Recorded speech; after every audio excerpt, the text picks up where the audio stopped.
What's going on, guys? It's Coach Bronson here. This video, we're going to talk about mobility, what it is, what it isn't, why it's important. And there's some aspects to mobility you probably didn't know about because it's a lot more than just stretching. Okay.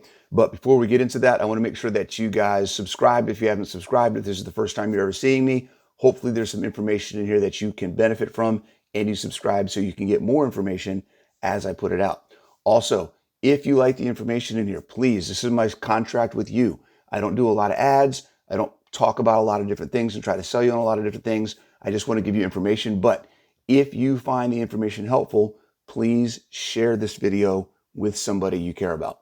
Okay? Everybody needs some aspect of this information from a fitness perspective, from a mindset perspective, from a nutrition perspective. I talk about a lot of different things on this channel. So if you see something here, if you hear something here that impacts you, use that information to impact somebody else. Okay? All right, let's talk about this. We're talking about mobility. All right, now, most of the time when I hear the word mobility, it's somebody saying, I'm going to go do some mobility work, or I'm going to go roll out, or I'm going to do something stretch or whatever. Usually they're talking about, in their mind, they're talking about one of two things. Okay? They're talking about stretching, or they're talking about recovery, doing something to help their muscles recover from the work that they're doing or get ready for the work that they're about to do. Okay. In many cases, people attribute the word mobility with a warm up or a cool down. Okay. And that's not bad. That's a great way to do it. And in a lot of ways, in a lot of cases, I like to say that warm ups are getting your body ready to move, and then cool downs are recovering from that movement and then helping improve your ability to move the next time. Okay. So there is definitely an aspect in warm-ups and recoveries that mobility should play a part in. Okay. Because there are aspects of mobility work that do help with preparation for movement and recovery for movement. Okay. Here's where things get lost. Okay. The idea of mobility itself, what is mobility, is far more than just recovering and stretching. Okay. Mobility, I want you to write this down if you need to, take notes. I hope everybody's taking notes, okay?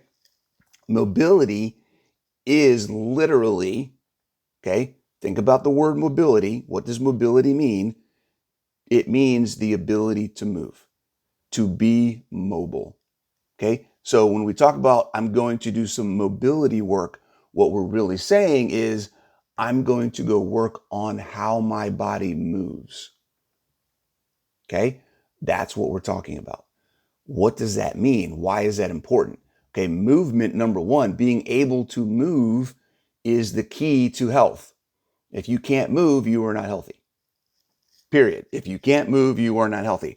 I don't care what your BMI is. I don't care what your A1C is. I don't care what your cholesterol is. I don't care any of that stuff. Okay, I don't care what your macros are.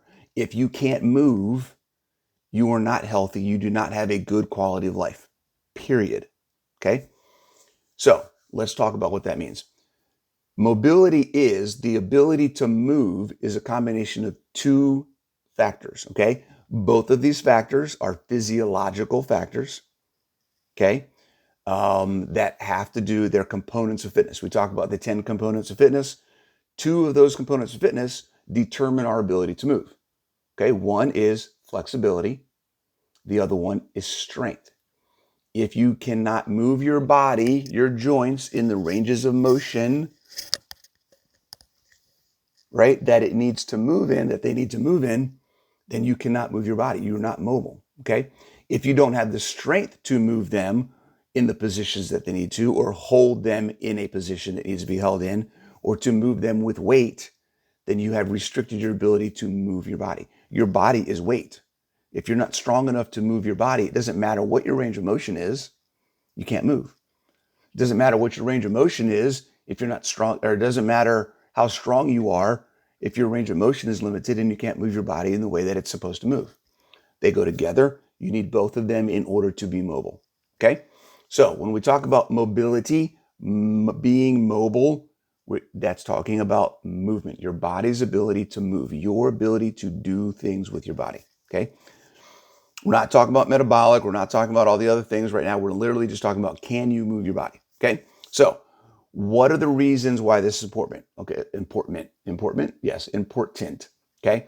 First of all, remember, we're talking about range of motion. We're talking about the ability to move weight objects. Your body is weight. Your body is an object. Okay. Number one, the ability to move and the ability to move in good ranges of motion, okay, being flexible, okay, improves and increases your mechanical efficiency. Okay, what does that mean? Our bodies are joints and levers. Okay, when we move things, when we're moving objects, when we're moving our body, there's certain positions that those joints and levers need to be in order to get the maximum amount of pressure or work done with the least amount of effort. Okay.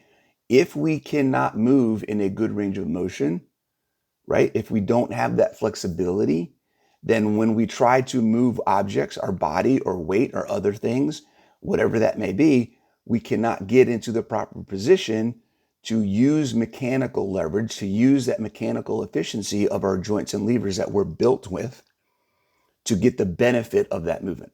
Okay. So it means we have to use extra energy and we have to apply pressure in points of our body that are not meant to take that pressure. So what are we doing? We're wasting energy and we're increasing our risk. Okay. Injury happens when range of motion and strength are lacking because we are forced to use mechanical inefficiencies.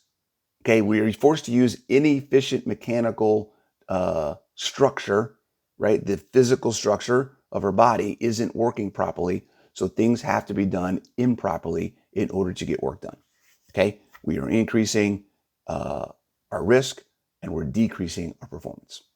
Okay. So the proper range of motion. If I'm trying to push, right? If I'm trying to push forward and I can't get my arm all the way forward and I can only push this far forward, I have to use different parts of my body and put strain in parts of my elbow, my shoulder, my lower back, my wrist. There's different things that I have to do, right? Think about it this way. If I am trying to grip something and my hand is designed to use all 4 fingers and my thumb, 5 appendages on my hand. If I can only use 2 of them, those 2 fingers have to work a lot harder to grip whatever it is I'm trying to hold on because there's 3 pieces missing from the puzzle. 3 pieces aren't being used.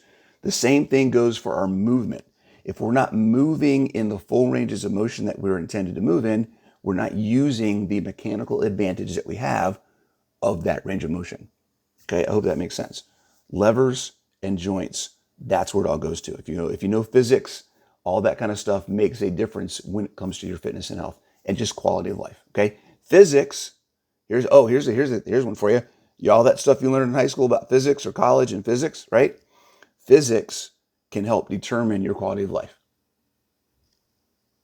There's a deep philosophical discussion we can talk about sometime. Okay, all right.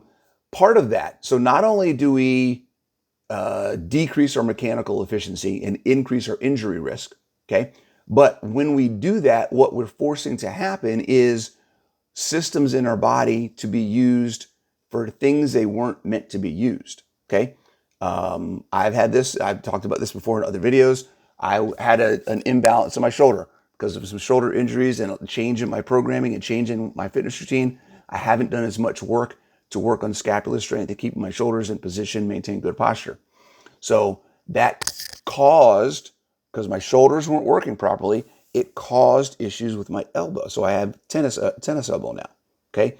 So my elbow took the stress of the work that my shoulders weren't doing because I let the strength in my shoulders, in the position of my shoulders, go down. I hadn't focused on keeping that up.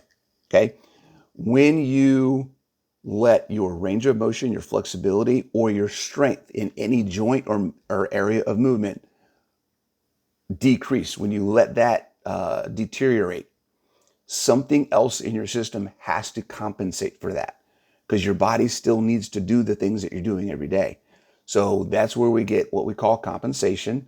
It's where you develop a movement pattern or a development of muscle activation that is not normal or what that intended muscle or movement pattern is supposed to do. Okay? When you don't bend out, when you get into a habit of bending over using your lower back instead of your hips and your knees, then you develop a compensation in your movement because you don't develop the strength or the range of motion in your hips and knees. So your lower back starts doing all the work and then you get back pain. Okay? When you don't move properly, when you don't maintain flexibility and strength, you start developing compensatory injury, compensatory movement, and that's where chronic pain and long-term injury comes from. Okay? Second reason why working on your mobility is important. Okay? And when I say working on your mobility, I'm not talking about just warm-ups and cool-downs. I'm talking about how you move all the time. You should have in your program, you should have portions of your program that are designed just to work on your range of motion, flexibility, and strength in specific positions, ranges of motion, different joints, all sorts of things. Okay? If you don't have that, you need to make sure you get into a program that does. Okay? Or figure out how to add it for yourself. All right. Along with compensatory movement, we want to reduce compensatory movement. So when you don't have good flexibility, when you don't have good strength in your joints, okay, you have bad movement. We want to improve that movement because of two things. One, obviously, it reduces risk. Okay, but secondly, the more properly you move, the better your range of motion, the more you can target and activate the muscles that that movement is supposed to support, that are supposed to support that movement. Okay, if I'm trying to improve a movement pattern, then I want to work the muscles that support that movement pattern. If I'm not moving properly to support those muscles, then I'm building an incorrect pattern, and that's going to be what we talk about with compensatory movement. Okay, so it's the opposite of the compensatory movement. You want to build the muscles that support proper movement. So you need to move properly in order to do that. Okay, so it seems like no duh, but a lot of times we don't think about the mind body brain muscle connection. Okay, is what we talk about in fitness. Okay, when you're moving something, you should be able to feel the muscles that you're activating to make sure that the muscles you want to use are the muscles being used. And that takes mindfulness. You have to be thinking about, focusing on, how am I moving? What am I doing? That means maybe you need to drop the weight. Maybe you need to slow down. Maybe you need to not do so many reps. Okay? Technique is another word for proper movement. Okay? So when we talk about the hierarchy of focus, when we talk about our workouts, technique first, consistently perform technique second, and then you up the intensity. Okay? So when we talk about technique, we're talking about movement. Perform the movements consistently before you up the intensity. Okay? That's what we're talking about. All right. And then that goes to the whole process in and of itself. Okay, when we talk about all these things we just mentioned, right? Mechanical efficiency, reduce compensatory movement, improve muscular activation. Okay, what that leads to is a general improvement to performance and a reduction of risk under stress.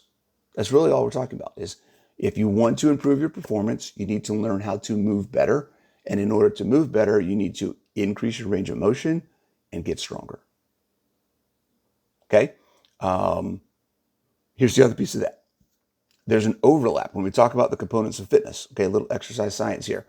Many of the components of fitness are physiological in nature. They have to do with your body, the physicality of your being. Okay? Some of the components of fitness have to do with the neurology of your body, how your body is wired, how your brain works, and how your brain controls what your body does. Okay? This is a really good example of the combination of the two. Okay? Mobility, I'm defining mobility as flexibility and strength. Those are two physiological components. That's your body's physical being. Okay? They affect your ability to improve the neurological aspects of fitness. balance, coordination, and accuracy of movement. Okay? If I don't have range of motion or strength to control what my body is doing or to put it in the proper positions, then I can't develop coordination. I can't develop balance, and I can't develop accuracy. Okay? You need the physiological aspects in place in order to develop and improve the neurological aspects. Okay? Practice makes perfect. Get that range of motion and start practicing that movement. They go together, right? So and then the neurological aspects help the physical aspects. If you want to get stronger and you want to practice doing a movement more properly, you have to repeat it and repeat it and repeat it. And then that builds the neurological components to help improve the physiological components. Okay? They go hand in hand, your body and your mind, just like fitness and nutrition. You can't do one without the other. Okay? There's a lot of two-sided coins on this journey, guys. Okay? Things go hand in hand. You cannot do half and expect full results. Okay? All right, so that's it. That's a quick video on mobility, what it is, why it's important. Remember, ability is literally your ability to move. Move ability, mobility. Okay? That means you need to be flexible and be able to move your body in all the ranges of motion, and you need to have the strength to move weight and support yourself under stress. All right? If you have any questions, guys, as always, please ask. If this is helpful, okay, remember, it doesn't have to be just in stretching. It doesn't have to be just in cool downs. You can have workouts that are primarily designed just for your mobility.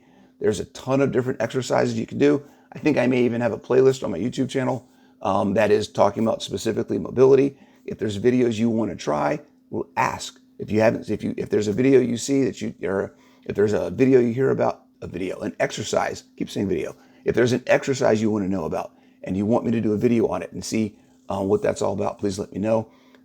If there's anything that you have questions about mobility, how you can improve it, please let me know.